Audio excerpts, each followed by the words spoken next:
Baik, sampailah kita pada narasumber yang pamungkas dari kegiatan hari ini. Bapak Dr. Justisiari P. Kusuma, SHMH, akan memaparkan hal-hal yang lebih bersifat dari sudut pandang praktisi. Silakan Kang Justi.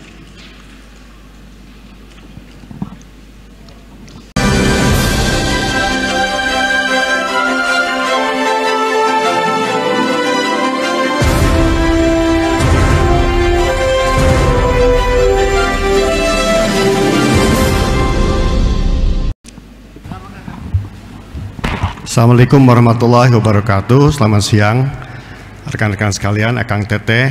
Alhamdulillah saya merasa bangga sekali hari ini bisa berdiri di aula ini. Ini tempat saya di wisuda pada tahun 1996.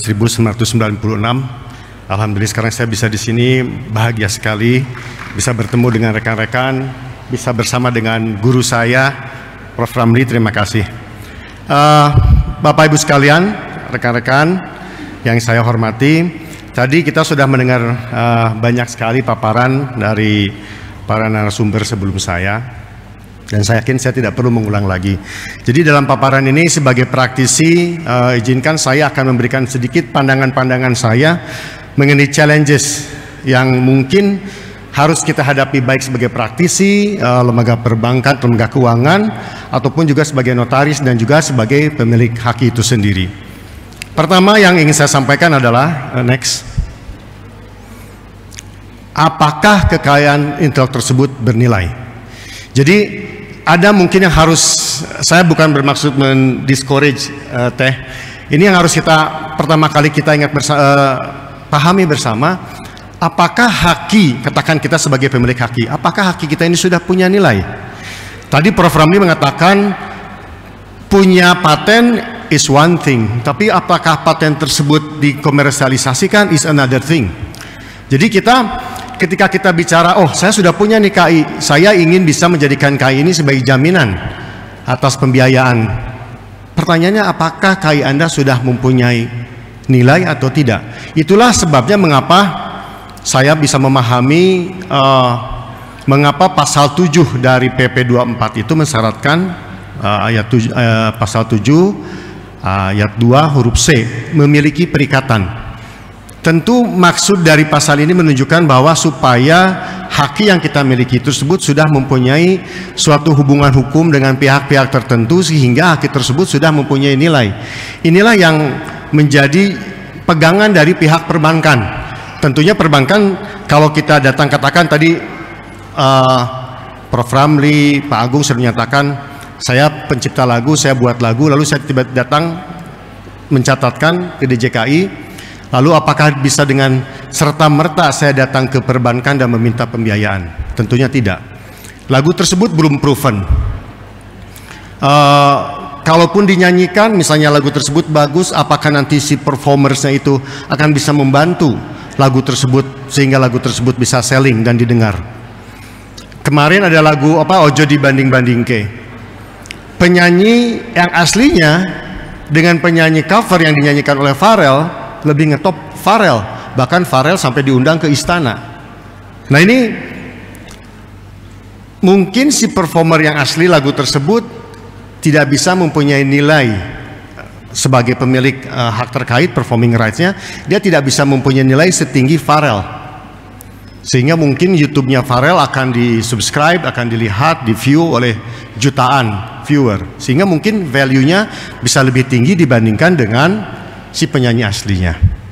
Nah, ini pertanyaan mendasar yang mungkin para pemilik haki harus pahami, apakah haki Anda punya nilai? Lalu berikutnya adalah bagaimana kita harus bisa menjaga nilai atau KI tersebut supaya nilainya tetap. Nah ini ada beberapa contoh. Next. Oke, contoh nih. Kemarin sempat viral tentang Citayam Fashion Week. Ada bahkan selebgram, selebritis yang langsung berani memberikan 500 juta kepada Bonge supaya dia bisa mendaftarkan merek Citayam Fashion Week yang kemudian menjadi sedikit polemik karena dikatakan bahwa dia tidak punya hak untuk mendaftarkan, dia tidak punya itikat baik untuk mendaftarkan dan sebagainya. Tapi terlepas dari itu, nilai yang diberikan oleh si selebritis ini kepada Bonge cukup fantastis, 500 juta rupiah. Kita semua belum tahu apa sebenarnya arrangement pemberian uang sebesar 500 juta rupiah tersebut dari sang selebritis kepada Bonge. Apakah simply, kamu jangan daftarin, saya aja yang daftarin, ini 500 juta buat kamu, apakah seperti itu? Atau Anda daftarin, kemudian Anda serahkan kepada saya, ini assignment fee-nya 500 juta, atau lainnya. Kita tidak tahu arrangement yang sebenarnya di balik pemberian uang 500 juta tersebut. Namun yang ingin saya sampaikan di sini sekarang, merek Citayam Fashion Week ini salah satunya menjadi viral karena banyak dibuat tagar di Twitter, di Instagram, di berbagai macam media sosial. Apa yang terjadi sekarang? Kominfo memblokir tagar-tagar yang ada kata-kata slebeu karena dianggap mempunyai pengertian atau unsur pornografi. Nah, ini tentunya membuat Citayam Fashion Week ini nilainya menjadi berubah dalam waktu yang just like that. Minggu lalu masih rame, selebritis, politikus semua ikut Fashion Week. Tiba-tiba tagar slebeu diblokir oleh Kominfo, nilai akan menjadi berubah. Ini tantangan bagi penilai, ini tantangan bagi perbankan. Mungkin ketika melihat si Citayam Fashion Week bisa didaftarkan sebagai suatu merek, perbankan confident, oh value-nya tinggi. Tetapi tidak bisa diantisipasi, tiba-tiba ada peraturan dari Kominfo yang memblokir setiap cuitan, setiap posting, setiap konten yang menggunakan tagar slebeu. Nilainya langsung turun sangat besar. Ini tantangan berikutnya yang mungkin di dalam membuat perjanjian-perjanjian, kita para praktisi, notaris, bagian legal perbankan harus pandai mencermati, sehingga menyambung apa yang disampaikan oleh Dr. Ranti tadi, kita betul-betul harus memahami objek dari KI tersebut yang akan kita jadikan sebagai jaminan. Karena semua akan mempunyai sifat-sifat yang berbeda. Merek bisa diperpanjang setiap 10 tahun. Hak cipta life plus 70 years atau 25 tahun atau 50 tahun. Paten 20 tahun. Tetapi ingat, dalam paten ada bolar close-nya, di mana di tahun ke-18 pihak ketiga sudah boleh melakukan riset, sudah boleh menggunakan paten tersebut untuk penelitian, untuk memperoleh izin, untuk marketing, tetapi belum boleh dipasarkan. Artinya sudah ada pihak-pihak ketiga yang boleh memakai paten tersebut. Ini kita berkaitan dengan ketelitian kita sebagai praktisi ataupun notaris. Pandai-pandai kita melihat jangka waktu perlindungan tersebut akan sangat menentukan nilai daripada KI tersebut, sehingga mungkin nanti pada waktu penilaian apakah punya nilai yang sama di tahun ketiga, keempat, kelima dan sebagainya. Ini merupakan tantangan, sehingga menurut pendapat saya bahwa perjanjian KI sebagai jaminan ini tidak bisa dibuat secara standar begitu saja. Kita sebagai praktisi, bagi teman-teman yang praktisi ataupun notaris ataupun bagian legal dari lembaga-lembaga keuangan, kita betul-betul harus bisa memahami dan meneliti sedetail mungkin. Tadi dikatakan oleh Ranti, lagu ada pencipta, ada pemegang haknya. Belum lagi nanti ada orang yang menyanyikan lah, itu si performernya lagi. Nah, ini ada pihak-pihak yang mungkin nanti bisa banyak terlibat. Bagaimana? Lalu tadi royalti, lagu royalti dibayarkan melalui LMK.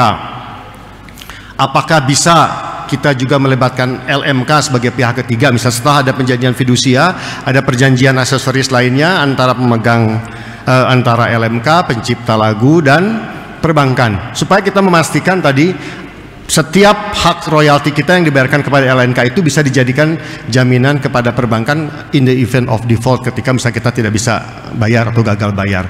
Ini ada beberapa hak yang harus kita perhatikan. Lalu tadi Bu Ranti pun mengatakan tentang infringement Indonesia terkait software misalnya.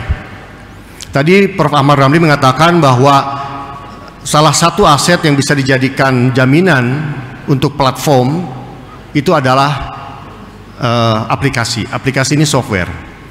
Nah, software ini di Indonesia tingkat pelanggarannya atau pembajakannya masih tinggi, masih di atas 80%, 83%.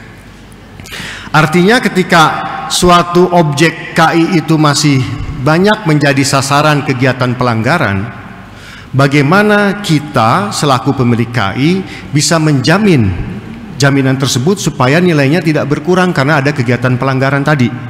Kita bicara software. Lalu merek, atau kita kenal misalnya pelanggarannya disebut dengan barang palsu.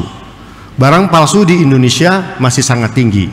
Hasil dampak ekonomi dari masyarakat Indonesia anti pemalsuan, dari 8 bidang industri, nilai kerugian ekonomi Indonesia itu masih di atas sampai dengan 200 triliun, 251 triliun, masih sangat tinggi. Nah, kalau kita pemilik merek atas suatu produk, bagaimana kita harus menjamin supaya merek kita itu tetap nilainya tinggi dan tidak rusak dengan adanya praktek pemalsuan tadi. Contoh misalnya kita punya merek kaos di Bandung yang terkenal misalnya C59. Nilainya sangat tinggi, semua orang tahu kaos C59. Tapi apa yang akan terjadi jika banyak terjadi pemalsuan-pemalsuan dengan menggunakan merek C59 tadi? Tentunya nilai merek kita menjadi terganggu. Nah, apa relevansinya dengan apa yang kita bahas hari ini? Apakah perlu dimasukkan klausul misalnya dalam perjanjian bahwa kita sebagai pemilik merek yang menjaminkan merek tersebut wajib melakukan upaya hukum baik perdata atau pidana misalnya apabila terjadi pelanggaran atas merek itu? Atau kita wajib memberitahukan kepada lembaga perbankan atau lembaga keuangan yang memberikan pinjaman kepada kita dalam hal terjadi suatu pelanggaran. Ya, ini adalah klausul-klausul yang kami sebagai praktisi ataupun rekan-rekan notaris harus pintar-pintar berimprovisasi dan berkreasi untuk bisa memastikan bahwa transaksi yang tujuannya mulia tadi ini tidak tiba-tiba menimbulkan potensi utang macet. Betul. Di kemudian hari. Nah, ini beberapa contoh. Next. Ya, mohon izin waktunya 2 menit lagi kan? Siap. Ini sudah mau selesai. Oke, tadi saya sampaikan.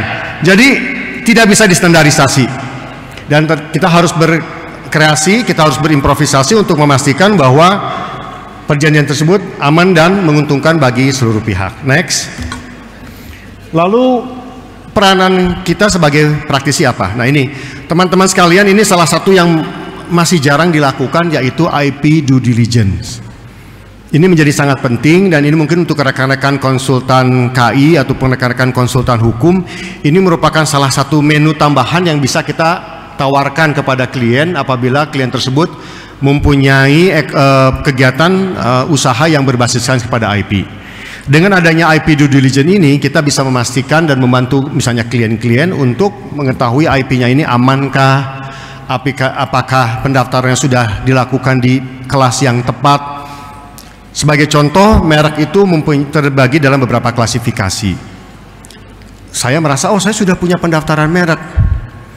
Ternyata merek yang saya daftarkan itu misalnya di kelas 43 untuk toko misalnya gitu.